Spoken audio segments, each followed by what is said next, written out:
Boa noite, amigos da TV Nova. Toque de bola hoje um pouco diferente. Hoje eu do lado de cá e Léo Medrado do lado de lá.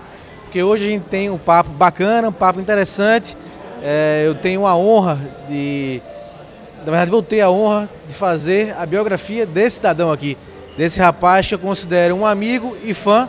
Amigo porque a gente já se conhece há quase 10 anos, desde que Léo abriu as portas para mim na Transamérica. Eu, um cara de jornal, jamais imaginei trabalhar do lado do microfone, né, segurando o microfone, na rádio e depois na TV. Então a gente se conhece já há quase 10 anos. E eu digo que sou um fã porque acompanhava Léo há muito tempo, de rádio, de TV. Então é sem dúvida uma honra, Léo, para mim, você ter me dado esse privilégio de a gente trabalhar nessa sua biografia. Boa noite. Boa noite, Marcos. É um prazer ter essa honra, que é ser entrevistado por você. Eu tenho poucos motivos para me orgulhar. Sou meio avesso a essa coisa do eu, né? Eu não falo eu falo nós sempre.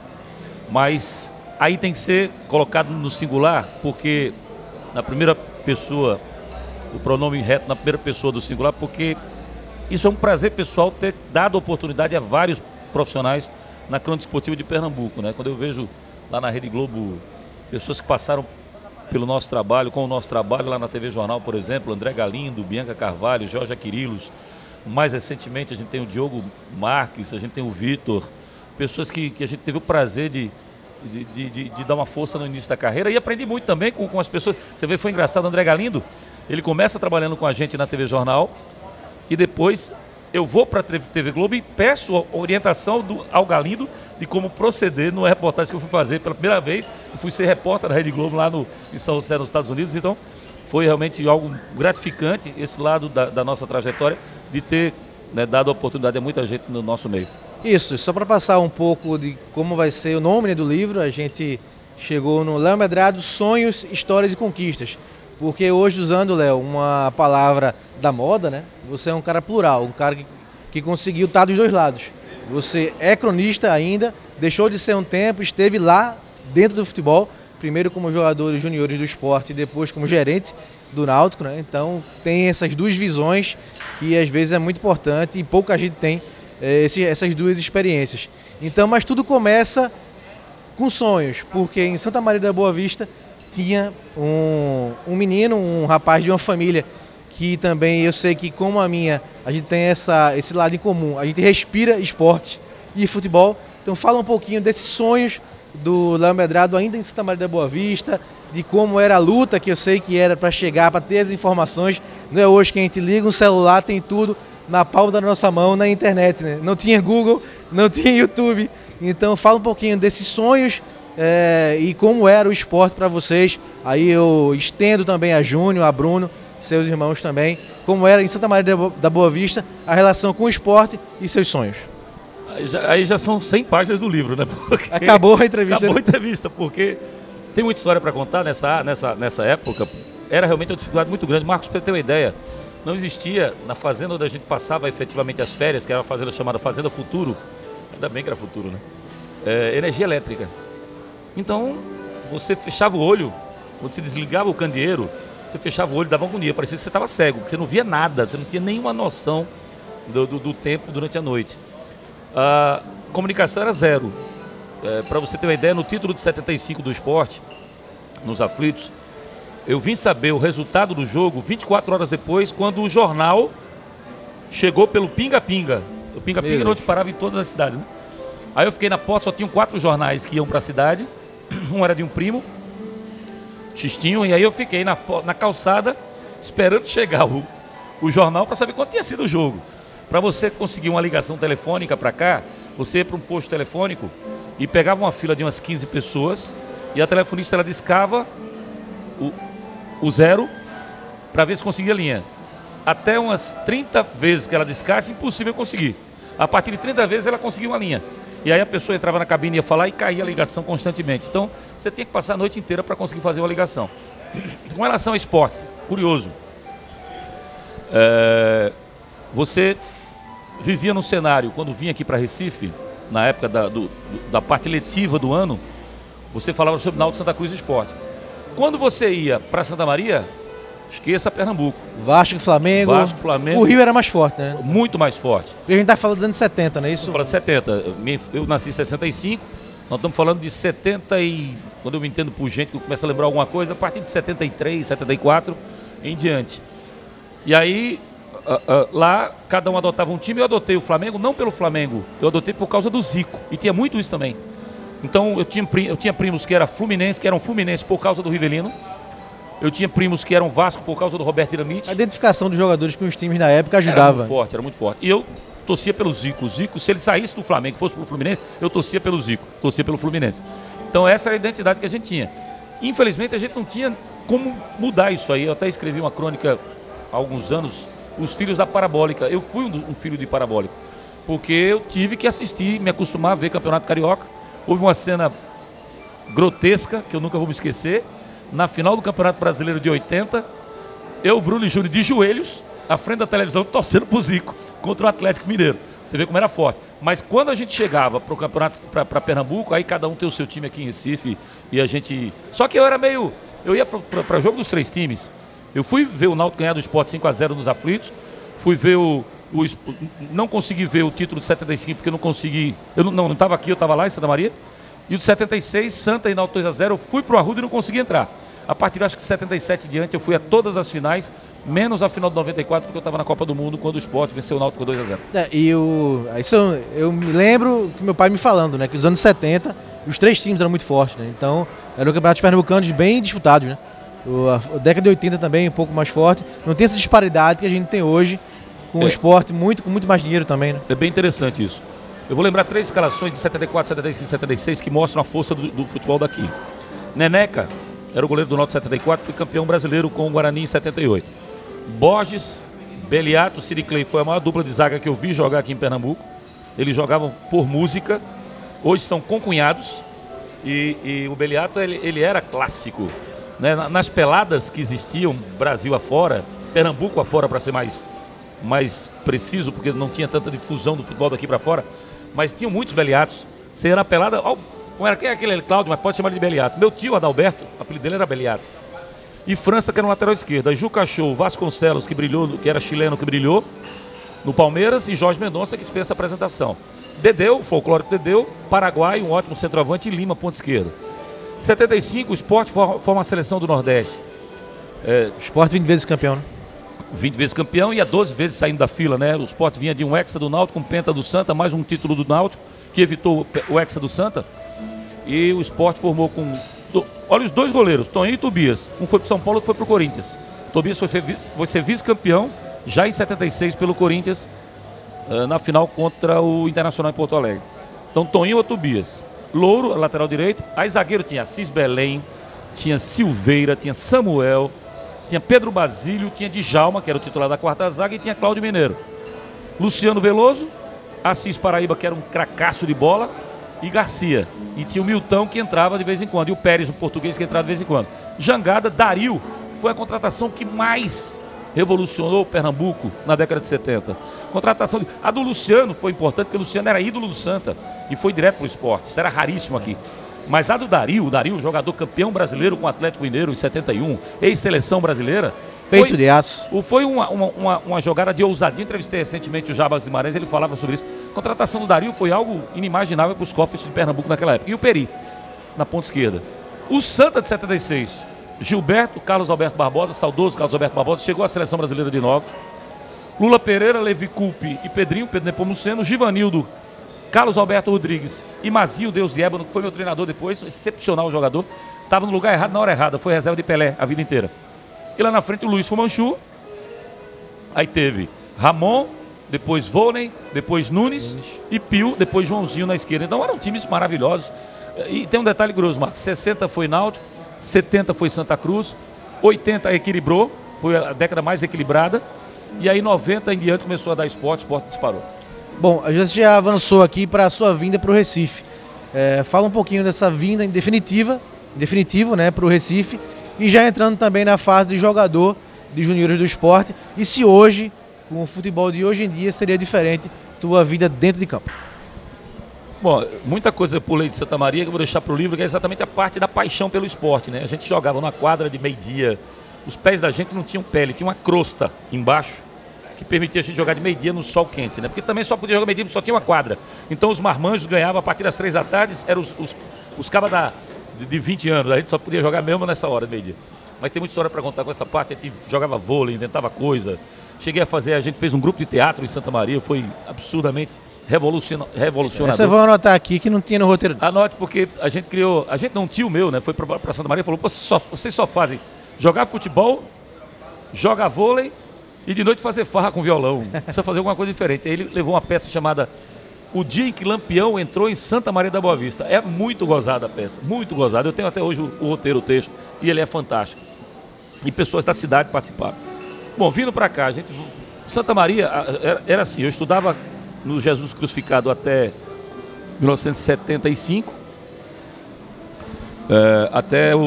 Na época da gente era o primário, ginásio e o científico. Então o primário foi no Jesus Crucificado. Quando eu fiz a 5ª série, quando eu fiz a 4ª série, mamãe queria que eu entrasse no colégio militar. Mas só que para entrar no colégio militar, você só entrava se você fizesse um curso chamado curso bandeira, porque era muito rigoroso o exame, e você tinha que se dedicar 1 ano, ou seja, você tem que parar 1 ano para fazer o curso para poder entrar no colégio militar. Falei, mãe, eu não queria perder 1 ano não, mas eu vou fazer um curso compactado, que é o curso Independência, para ver se eu consigo entrar. Não consegui entrar no colégio militar. Era realmente a prova de um nível muito alto. Eu acho que eu acertava poucas. Engraçado que eu acertava questões alusivas ao futebol. Onde fica a cidade de Caçapava. Aí eu me lembrava do volante do Internacional, Rio Grande do Sul, marcava e acertava. Aí, bom, passei a entrar, entrei no Nóbrega. E aí, ao invés de parar 1 ano para fazer curso, para entrar no militar, eu convenci a mamãe a entrar no outro colégio e entrei no Colégio Nóbrega. Foi uma grande coisa. Estudei com grandes profissionais hoje. O Nóbrega era um colégio tradicionalíssimo. Marco Maciel estudou no Nóbrega, vários políticos, vários empresários estudaram no Nóbrega. E aí a gente foi tocando o barco. Marco, se eu fosse fazer teste vocacional naquela época para saber o que eu queria ser na vida, o resultado era vagabundo. Eu não sabia fazer nada. Nada, eu vou ser vagabundo, vai dizer assim, não tem. Aí o que é que eu fiz? Eu fui para aquilo que todo mundo fazia lá em casa, que era direito. Papai era promotor, mamãe era promotora. Minha irmã foi fazer direito também, foi fazer o vestibular para direito, eu vou para direito. Na época tinha assim, área 1, quem sabia mais português, inglês, redação, tinha uma vantagem. Era humanas. E eu escrevia bem, por causa de papai. Papai foi professor de português durante 18 anos, no Colégio Estadual de Jabotão, no Americano Batista, por 18 anos. Papai ensinava latim, francês e português, e quando a gente dizia uma palavra errada lá em casa, era um puxãozinho leve de orelha, entendeu? Ele corrigia na hora. E aí, pela facilidade que eu tinha no Porto, eu fui fazer vestibular, mas achando que se conseguisse segunda entrada à noite na Católica era lucro. E eu fui um dos primeiros colocados da turma de Direito, fazendo 780 pontos, numa turma que tinha Nivaldo Machado Filho, Janguier Diniz, Teócrito Guerreiro Júnior, Rubem Valença, foi secretário da Fundarp, foi diretor da Fundarp, Alessandro Varley Candês virou... Como é que chama aquele cargo? Embaixador. Só tinha fera, cara. Só tinha gente de primeiro nível. Silvio Pessoa Filho. O neto do senador Aderbal Jurema, Guilherme Jurema. Então era uma turma muito forte. E a gente conseguiu entrar em direito. Aí vem a febrezinha do futebol. Você quer que eu conte daqui a pouco? Eu conto. Daqui a pouco a gente vai para um rápido intervalo. Já Léo volta lembrando dos tempos que ele esteve dentro de campo. De volta com o nosso toque de bola especial desse sábado, o nosso toque de bola itinerante aqui no Boi Brasa, com o Léo Medrado, nosso biografado, já logo nas livrarias, a nossa Léo Medrado contando sua trajetória profissional e também pessoal.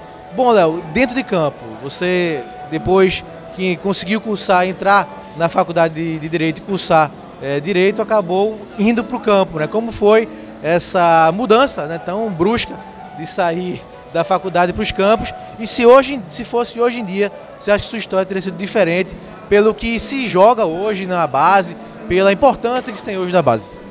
Então, Marcos, como eu disse, eu não tinha vocação para nada, né? Fui para Direito, papai ficou muito feliz, não só por eu ter conseguido entrar, mas entrar na primeira entrada da Federal. E eu digo sempre que eu causei uma grande alegria. É como se você comprasse um pirulito para uma criança e quando ela desembrulhasse o pirulito e fosse degustar o pirulito, você tirava o pirulito. da criança. Foi o que eu fiz com o papai, né?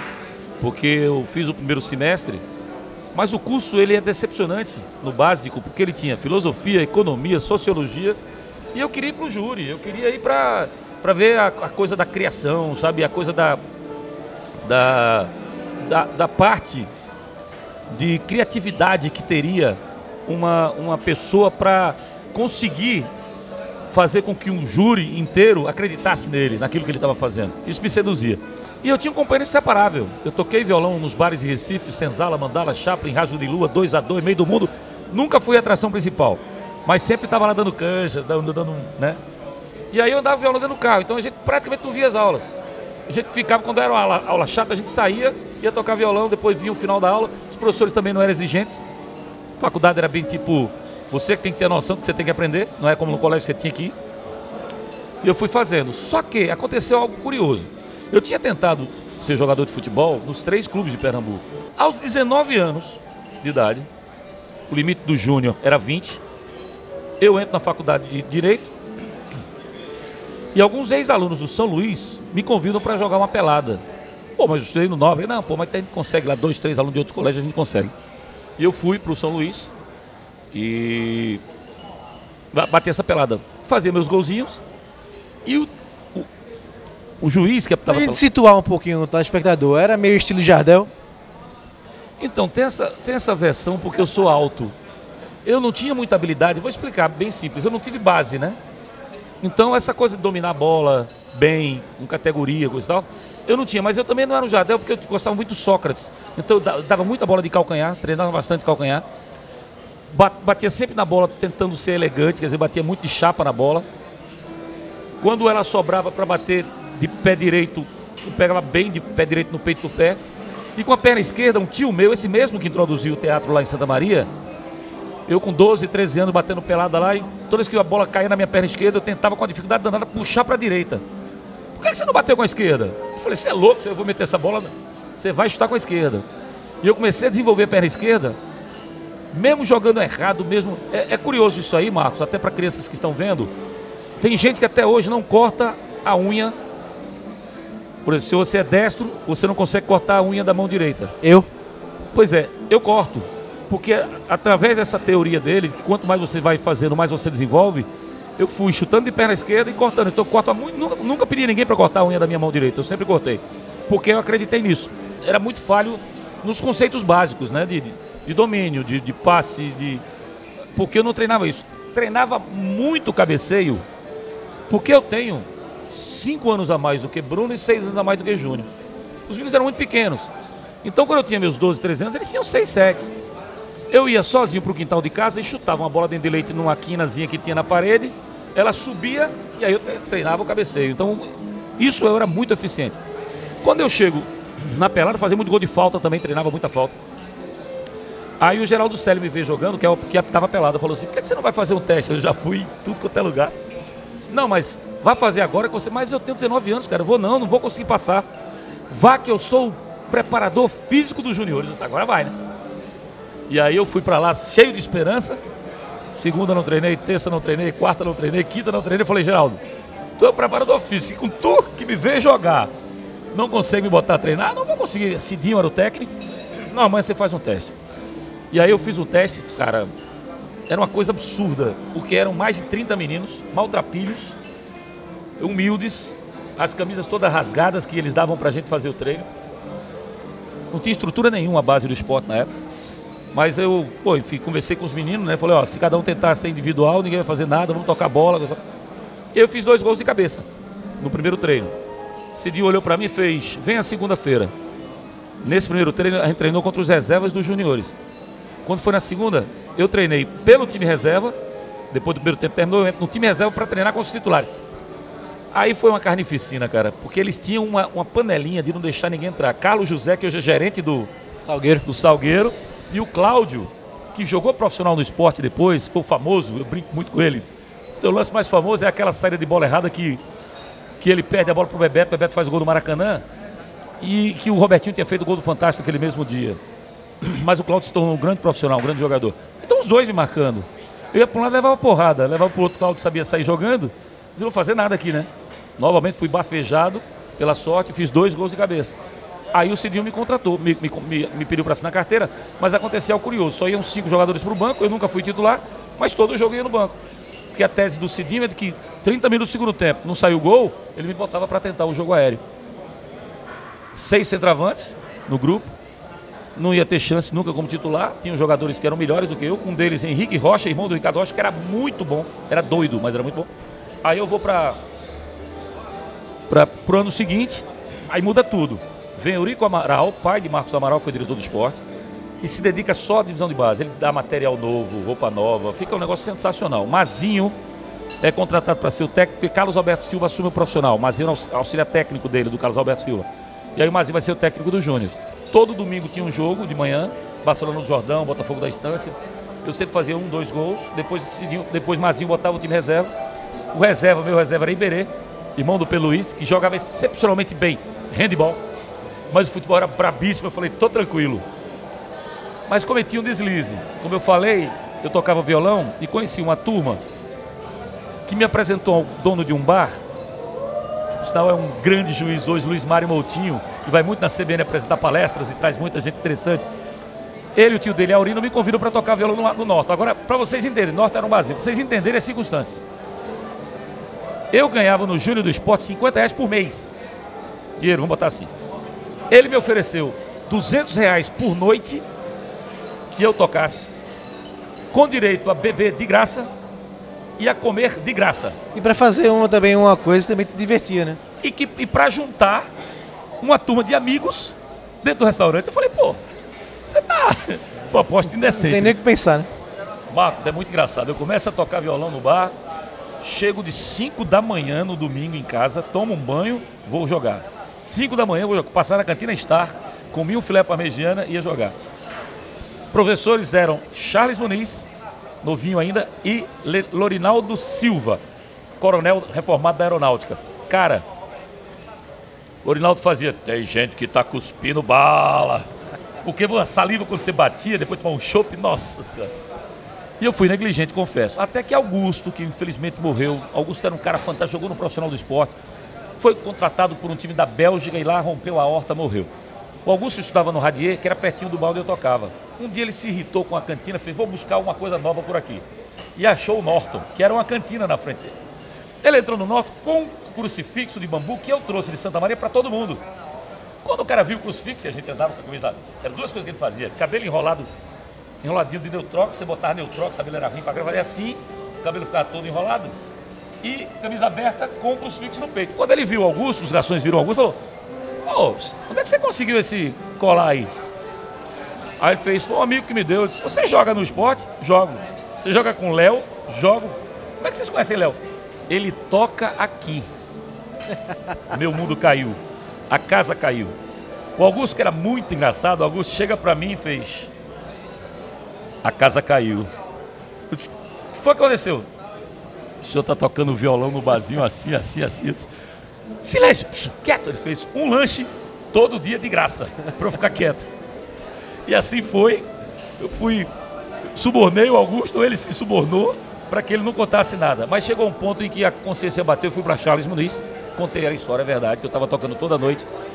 Ele fez, você vai continuar tocando até julho. Julho você para, porque aí, meu amigo, você vai se dedicar a treinamentos para valer, se você quiser alguma coisa na sua carreira. E aí eu parei em julho, enfim, treinei muito. Era magrinho, 71 quilos, 1,91 m, corria muito. Não tive dificuldade alguma e com menos de... Até o final do primeiro turno eu estava com 13 gols no campeonato. Pra você ter uma ideia, Sérgio China tinha 4 e René, ponto esquerdo não, tinha 3. Então eu estava muito bem. Mas fui expulso bobamente numa final de turno na Ilha do Retiro, porque eu não tinha tomado um amarelo no campeonato, mas o árbitro escalado para os clássicos era o mesmo, era Ira Alves. E ele conhecia todo mundo pelo nome e tinha um respeito muito grande de todos. Botaram um árbitro que nunca tinha pitado um clássico, esse cara ficou sem noção, todo mundo começou a gritar com ele e ele tinha que pegar um para Cristo. Teve uma hora que eu gritei, pênalti, pô, RRA. E aí o jogador, mas foi um pênalti claro, clamoroso. O Carlos Alberto Silva estava lá em cima e falou, que é isso? Deu para ouvir o barulho, pá, pegaram o lateral esquerdo da gente, chamado Flávio Estevão. Ele parou, ficou perdido, e aí ele virou, você falou o quê? Eu falei, pênalti, pô, RRA. Aí ele falou, fez assim, eu falei, pô, vou tomar amarelo logo. Mesmo primeiro tempo ainda, ele puxa o vermelho. Até hoje eu não sei se foi equivocadamente ou se ele quis dar o vermelho. Ele mostra o vermelho, o mundo cai na minha cabeça, Marco. Aí, cara, eu saio chorando, fico no vestiário chorando.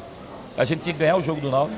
Tem uns detalhes que eu passo no livro, são muito interessantes antes desse jogo.